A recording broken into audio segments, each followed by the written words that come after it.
আমাদের দলের আত্মপ্রকাশ থেকে শুরু করে দলের বিভিন্ন প্রক্রিয়ায় আপনারা সরাসরি ছিলেন, দেখেছেন আমরা স্বচ্ছ প্রক্রিয়ায় বাংলাদেশের ডেমোক্রেটিক যে প্রসেস সেটাকে আপনাদের সামনে তুলে ধরতে। সেখানে আমরা দেখেছিলাম যে যদি কেউ মগবাজার বা গুলশানে হাজিরা দেয় তাহলে তার নমিনেশন বা সিট কনফার্ম হয়ে যায়। আমরা সেই প্রক্রিয়ার দিকে এগোইনি। আমরা বলেছি যে তোমার বংশ পরিচয় কয়েকটা নির্দিষ্ট ফ্যামিলির যদি না হয় তাহলে তুমি ইলেকশন করতে পারবা, এবং সেই জন্য অফলাইন এবং অনলাইনে আমরা পুরো বাংলাদেশ থেকে সবাইকে আহ্বান করেছি। করার পরে যেটা হয়েছে, লোয়ার মিডল ক্লাস থেকে আপার ক্লাস পর্যন্ত সবাই অ্যাপ্লাই করেছে, সবাই আমাদের সাথে মত বিনিময় করেছে। নারী, পুরুষ, আলেম, ওলামা, শিক্ষক, বুদ্ধিজীবী, লয়ার, ডক্টরস, ইঞ্জিনিয়ার্স সবাই এখানে এসেছে, এবং সাবেক আমলা, সাবেক মিলিটারি পার্সন সবাই এখানে এসেছে। সবাই উৎসাহ উদ্দীপনার মধ্য দিয়ে জানান দিয়েছে যে আমি মগবাজার এবং গুলশান একটি রুমে হাজিরা না দিয়ে আমি জনতার কাতারে হাজিরা দিয়েছি এবং আমরা সংসদে যেতে চাই। এবং শাপলাকলির প্রতি মানুষের যে আস্থা বিশ্বাস সেটা আমরা এই সময় আপনারা দেখতে পাচ্ছেন অনেক বেশি আরো মানুষের মধ্যে বাড়ছে। এবং অনেকে আমাদেরকে জিজ্ঞেস করে যে স্বল্প সময়ে কখন আমরা শোডাউন দিব। তো আমরা হলো শোডাউন তো আসলে হুন্ডা বা গাড়ি বহর এগুলো নিয়ে দিতে চাই না। গত 24 অগাস্টের 5 তারিখে পুরো বাংলাদেশের মানুষ সংস্কার এবং নতুন রাজনীতির পক্ষে ঢাকা শহর থেকে শুরু করে পুরো বাংলাদেশে শোডাউন দিয়ে দিয়েছে। ফলত অনেকেই এখন ডেটা ক্যালকুলেশন যেগুলোতে এসেছে এখনো মানুষ কাকে ভোট দিবে এটা ডিসাইড করে নাই, অর্থাৎ তারা অপেক্ষায় আছে কখন শাপলাকলি আসবে এবং সেই শাপলাকলিকে তারা জয়যুক্ত করবে।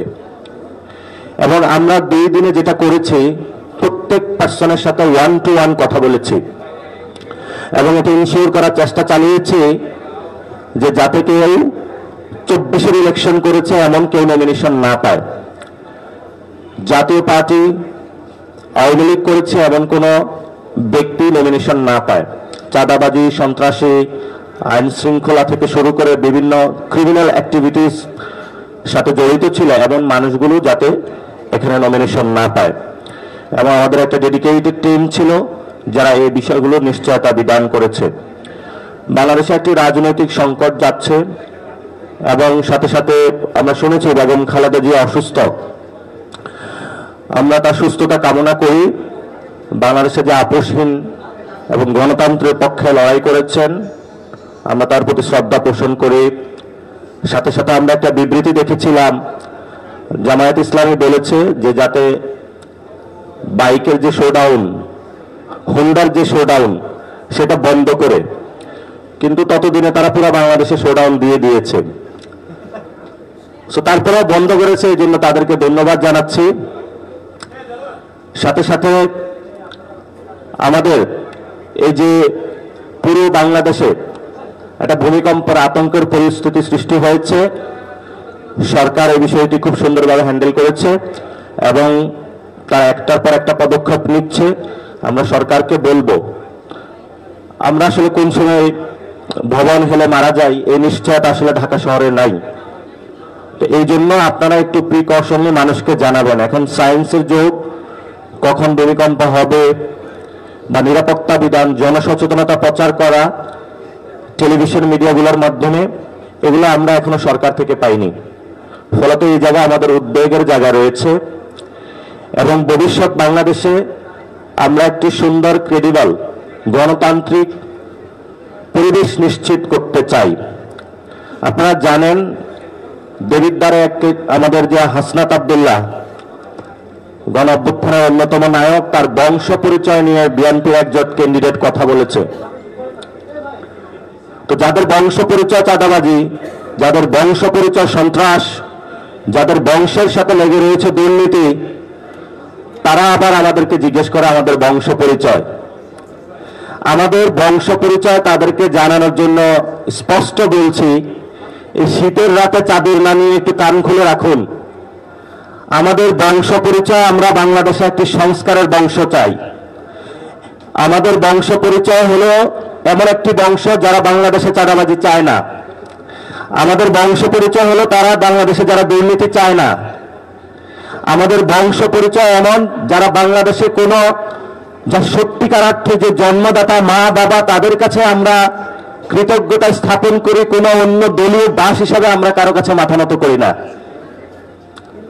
এগুলো যে সংস্কৃতি আপনারা মাঠে নিয়ে আসছেন, এই সংস্কৃতির মনোজগৎ আপনাদের পরিবর্তন করতে হবে। যদি পরিবর্তন করতে না পারেন তাহলে আমরা যখন কয়েকদিন পরে শাপলাকলি নিয়ে মাঠে নামবো আমরা পরিবর্তন করে দেবো ইনশাআল্লাহ। কারণ আমরা পরিবর্তন করতে জানি, পরিবর্তন অতীতে করেছি, পরিবর্তন ভবিষ্যতে করব। এবং দলীয় প্রশাসনকে হুমকি দিয়ে একটি দলের আন্ডারে নেওয়ার চেষ্টা করছে। আমরা সেখানে প্রশ্ন রাখব, শেখ হাসিনার ফাঁসি হয়েছে, এখন আওয়ামী লীগের দলীয়ভাবে বিচারের জন্য আমরা গণমিছিল করেছি। ৭১ সালে কি বাংলাদেশে জেনোসাইড হয় নাই? জেনোসাইডের জন্য তো অনেক পক্ষ দায়ী ছিল। তো জেনোসাইডের অভিশাপকে তো আপনি এড়াইতে পারবেন না। আমরা ২৪-এর জেনোসাইডের জন্য যেমন দল হিসাবে আওয়ামী লীগের বিচার চাচ্ছি, ৭১ সালে যেই সকল দল জেনোসাইডের সাথে সম্পৃক্ত ছিল আমরা তাদেরও বিচার দাবি করছি। আমরা একপাক্ষিক হতে পারবো না। এবং বাংলাদেশে যারা মাইনরিটি রয়েছে, উইমেন রয়েছে, লেবার রয়েছে, তাদের রাজনৈতিক সমাধান যদি আপনারা না করতে পারেন তাহলে যত ইলেকশনকে ক্রেডিবল চেষ্টা করেন না কেন, নির্বাচন পরবর্তীতে একই সংকট থেকে যাবে।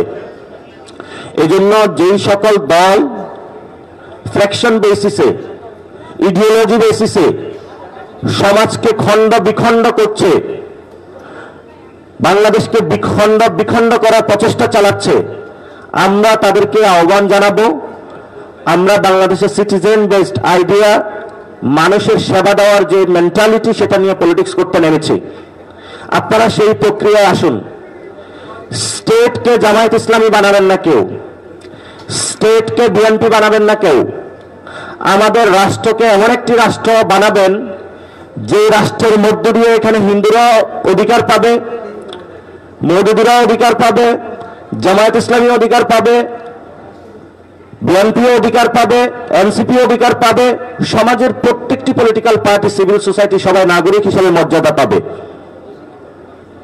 এই জন্য নির্বাচন আসছে, বড় একটি জায়গায় নির্বাচন কমিশন লেভেল প্লেইং যে ফিল্ডের আমরা কথা বলি, আমরা সেই জায়গাটা দেখতে পাচ্ছি না। নির্বাচন কমিশন একদিকে হেলে গিয়েছে এবং আমাদের বিভিন্ন এস্টাবলিশমেন্টের যে অংশ রয়েছে একটি দলকে ফেভার করা শুরু করেছে। এটা তো আসলে বাংলাদেশের গণতান্ত্রিক পরিবেশ যেটা আমরা গণ অভ্যুত্থানে চেয়েছিলাম, সেই যাত্রায় আমরা যেতে পারবো না। সেই জন্য ধর্মীয় ফেসিবাদ, চাঁদাবাজি, সন্ত্রাস, মামলাবাজি সব থেকে বেরিয়ে আমরা নতুন জনগণের পক্ষ শক্তি তৈরি করছি, যারা গণতন্ত্র সংস্কারের জন্য লড়াই করবে। সেই জন্য আমাদের যারা সহযোদ্ধা বৃন্দ রয়েছেন তাদের সাথে আমাদের কথাবার্তা চলছে। আমরা জনগণের একটি অ্যালায়েন্স মানুষের সামনে উপহার দিতে যাচ্ছি ইনশাআল্লাহ। আগামী কয়েকদিনের মধ্যেই বাংলাদেশের মানুষ একটি নতুন অ্যালায়েন্স দেখতে পাবে, যে অ্যালায়েন্সটা সংস্কারের পক্ষে, যে অ্যালায়েন্সটা নারীদের পক্ষে, আলেম ওলামাদের পক্ষে, দুর্নীতির বিরুদ্ধে, সন্ত্রাসের বিরুদ্ধে, চাঁদাবাজির বিরুদ্ধে। আজকে সাংবাদিক ভাইরা আপনারা এসেছেন, প্রথম দিন যে ভাইরা এখানে মনোনয়ন প্রত্যাদেশ ছিল আমরা আপনাদেরকে ইনভাইট করেছিলাম। আপনারা ঘুরে ঘুরে সব দেখেছেন, দেশবাসীকে দেখিয়েছেন। এখনো আমাদের ওপেন রয়েছে, আপনারা সবাইকে দেশবাসীকে দেখাবেন। আমাদের খুবই স্বচ্ছ প্রক্রিয়া। এই প্রক্রিয়ার মধ্যে একজন চাষাভুষা, একজন রিক্সা চালক এবং প্রান্তিক ছেলে হাসনাত আব্দুল্লাহর মতন যে ঢাকা ভার্সিটিতে পড়াশোনা করে রাজনীতিতে আগ্রহী হয়েছে, জীবনে কখনো চাঁদাবাজি করে নাই, সেও স্বপ্ন দেখেছে পার্লামেন্টে যাওয়ার। আমরা আপনাদের ভয় দেখানোর যে সংস্কৃতি, এটা থেকে বেরিয়ে এসেছি। বংশ পরিচয় জিজ্ঞেস করে, রাতে হুমকি দুমকি দিয়ে যদি আমাদেরকে আপনারা নিবৃত্ত করতে চান, তাহলে আগে কঠিন লড়াই হয়েছিল, আবারও কঠিন লড়াই হবে। আমরা কাউকে ভয় পাই না। বিএনপি যদি আমাদের ভয় দেখায়, আমরা কি ভয় পাই? জামায়াত যদি ভয় দেখায়, আমরা কি ভয় পাই? আমরা কোনো ভয় পাই না। আমরা ভয়কে জয় করেছি। অনেকেই, আমি গত প্রেস ব্রিফিংয়ে বলেছিলাম যে গণ অভ্যুত্থানকে যারা বিশ্বাস করে, সংস্কারে যারা বিশ্বাস করে, তাদেরকে পার্লামেন্টে যেতে হবে। কারণ পার্লামেন্টে সংস্কার কার্যক্রমকে বাধাগ্রস্ত, বাস্তবায়ন কার্যক্রমকে বাধাগ্রস্ত, শেখ হাসিনার রায়কে বাধাগ্রস্ত করার জন্য এখনোই বিভিন্ন জায়গায় ভোটের মাঠে বক্তব্য দিয়ে যাচ্ছে। আমাদের আগামীর ব্যালট বিপ্লব হবে হ্যাঁ পক্ষে, সংস্কারের পক্ষে, গণতন্ত্রের পক্ষে।